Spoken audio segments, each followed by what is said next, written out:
Let me tell you something. History isn't just what's in textbooks. The real story is hidden in plain sight, if you know where to look. Chicago, 1933, Soldier Field. A massive pageant called The Romance of a People. The centerpiece? A 40-foot statue of Moloch, the ancient god associated with child sacrifice, priests in robes, a public ceremony right in the middle of a football stadium. Why resurrect Moloch for a public celebration? The official story says it was just symbolism for a Jewish cultural event. But when you put a giant idol known for demanding the burning of children on display, you're sending a message. This was a ritual, a declaration. The organizers knew what Moloch represented. Powerful people, mayor, city planners, financial backers, all signed off on this. This wasn't a fringe event, it was part of the Century of Progress World's Fair, covered by the media, attended by thousands. Yet today it's almost completely forgotten. Why? Because it doesn't fit the narrative we're fed. It's a puzzle piece in a secret history, a hidden agenda, operating in the shadows for generations. Elites love their symbols. They communicate through rituals and imagery most people dismiss as art or theater, but for them, it's about power and allegiance. The Moloch ceremony wasn't just art, it was a statement of intent, a nod to old power where ordinary people and children are expendable pawns. And that game is still being played today. You just have to be willing to see the board. History isn't just what happened, it's what's hidden. Are you ready to look closer?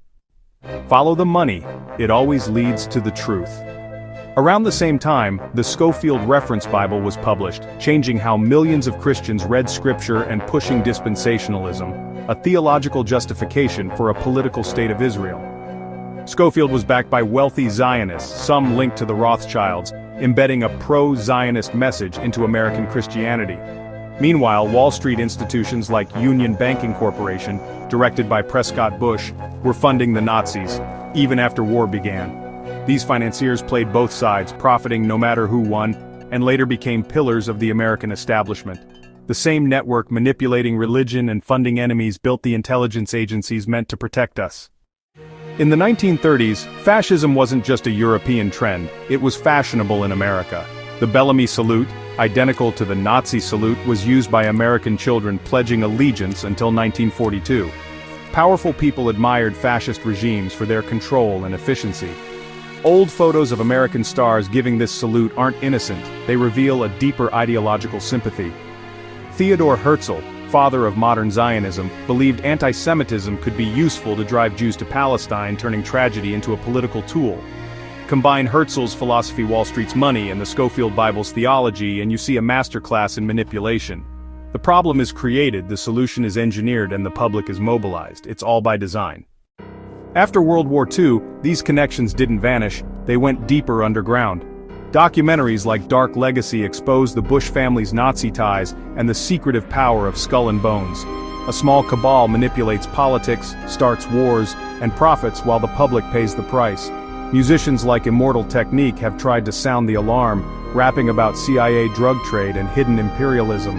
Today, the same darkness plays out online. Israeli soldiers post videos mocking Palestinians dancing in ruins, showing chilling cruelty. It's not just a few bad apples, it's a cultural phenomenon, broadcast for likes.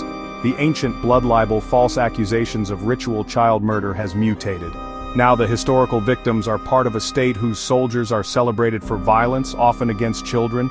The pattern of dehumanization remains, only the technology has changed, the cycle continues. The obsession with sacred land drives conflict around the Temple Mount in Jerusalem. Extremist groups funded from abroad want to build a third temple, requiring the destruction of Islamic holy sites and risking global war. These aren't fringe actors, they have money, power, and political backing, including tax-deductible donations from the U.S. settler violence in the West Bank, is fueled by this mix of fanaticism and foreign cash. We need to re-examine history, question the official narrative, and investigate who profits from hiding the truth about organized abuse. The pattern is always the same. Powerful people are implicated, and the story is buried. From the Moloch ceremony to modern settler violence, the trail leads back to elites who see lives as pawns. It's time to flip the board over.